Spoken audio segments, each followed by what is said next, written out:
اعوذ باللہ من الشیطان الرجیم بسم اللہ الرحمن الرحیم اللہم صلی علی محمد النبی الامی وعلی آلہ وسلم تسلیما۔ السلام علیکم۔ اے ڈاٹ نیوز کے ساتھ میں ہوں آفتاب اقبال۔ ربیع الاول کا خصوصی ولاگ ہمارے آقا اور آج اس سلسلے کا 17واں پروگرام۔ میرے آقا حضرت محمد صلی اللہ علیہ وآلہ وسلم کی حیات طیبہ کا 49واں سال تھا۔ شیب ابی طالب کی محصوری جاری تھی۔ ایسے میں ہشام بن عمر نے زہیر بن ابی امیہ جو حضرت عبد المطلب کی صاحبزادی عاتکہ کے فرزند سے کہا، اے محمد کے پھوپھیزاد، یہ کیسا انصاف ہے؟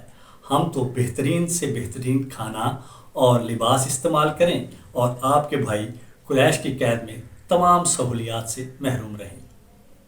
واللہ اگر ابو جہل کے بھائیوں کے ساتھ یہ سلوک کیا جاتا تو وہ خاموش نہ بیٹھتے۔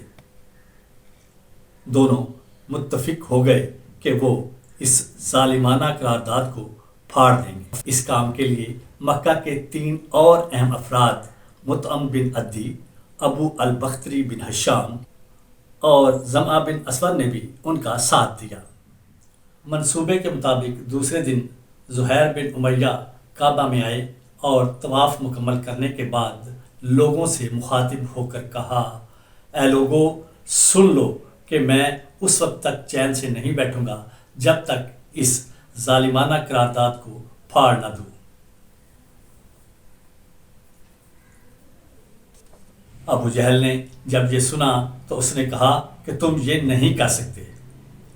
مطعم بن عدی نے ابو جہل کو ڈانٹا اور جب باقی 4 افراد کے غضبناک رویے کو دیکھا تو ابو جہل چپ ہو گیا اور پھر مطعم بن عدی بغیر ایک لمحہ رکے قرارداد پھاڑنے کے لیے آگے بڑھا، لیکن یہ دیکھ کر حیران ہو گیا کہ قرارداد کا وہ حصہ جس پر اللہ تعالیٰ کا نام لکھا ہوا تھا وہ سلامت ہے اور باقی قرارداد دیمک چاٹ چکی ہے، یعنی قدرت نے اس قرارداد کو ختم کر دیا تھا۔ یوں یہ محصوری ختم ہوئی۔ حضور اکرم صلی اللہ علیہ وآلہ وسلم صحابہ بنو ہاشم اور بنو عبد المطلب کے ساتھ شیب ابی طالب سے باہر نکلے اور مزید ہمت اور عزم کے ساتھ دعوت اسلام کا کام شروع کر دیا۔ بعثت کے 10ویں سال کو عام الحزن بھی کہا جاتا ہے۔ شیب ابی طالب سے نکلنے کے بعد 1 سال سے بھی کم عرصے میں پہلے آپ کے چچا ابو طالب کا 80 سال کی عمر میں انتقال ہو گیا۔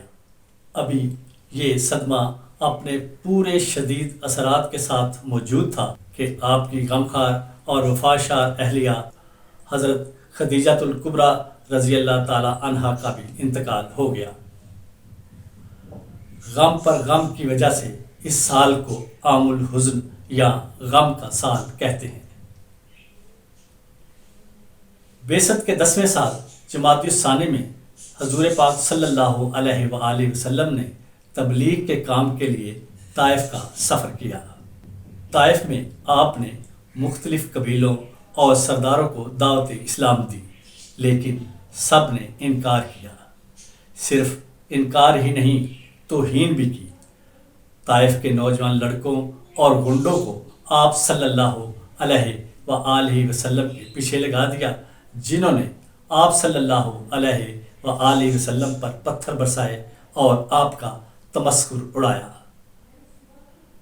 جبریل علیہ السلام پہاڑوں کے فرشتوں کے ساتھ حاضر ہوئے تاکہ طائف والوں کو پہاڑوں کے درمیان پیس دے۔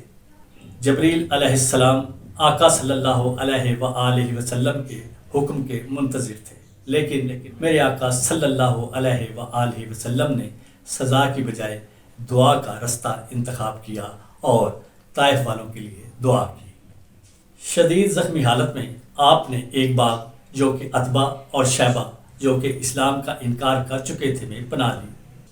اسلام کے انکار کے باوجود طائف والوں کا وحشیانہ سلوک دیکھ کر ان کا دل بھی بھر گیا۔ غلام عداس نصرانی کے ذریعے انگوروں کا ایک خوشہ آپ صلی اللہ علیہ وآلہ وسلم کی خدمت میں پیش کیا۔ آپ نے قبول فرمایا اور بسم اللہ الرحمن الرحیم پڑھ کر کھانے لگے تو غلام نے تعجب سے پوچھا، یہ کیسا کلمہ ہے؟ پہلے اس بستی میں یہ کلمہ نہیں سنا گیا۔ آپ صلی اللہ علیہ وآلہ وسلم نے غلام سے دریافت کیا کہ تم کہاں کے ہو؟ اس نے بتایا کہ نینوا میرا وطن ہے۔ آپ صلی اللہ علیہ وآلہ وسلم نے جواباً کہا، جہاں اللہ کے نیک بندے یونس بن متی پیدا ہوئے۔ غلام نے کہا، آپ ان کو کیسے جانتے ہیں؟ آپ نے فرمایا، یونس میرے بھائی اور اللہ کے نبی ہیں، اور میں بھی نبی ہوں۔ غلام نے احتراماً آپ کے پاؤں چومے۔ یہ تھا ربیع الاول کا خصوصی ولاگ ہمارے آقا۔ آج اس سلسلے کا آپ نے 17واں پروگرام سنا۔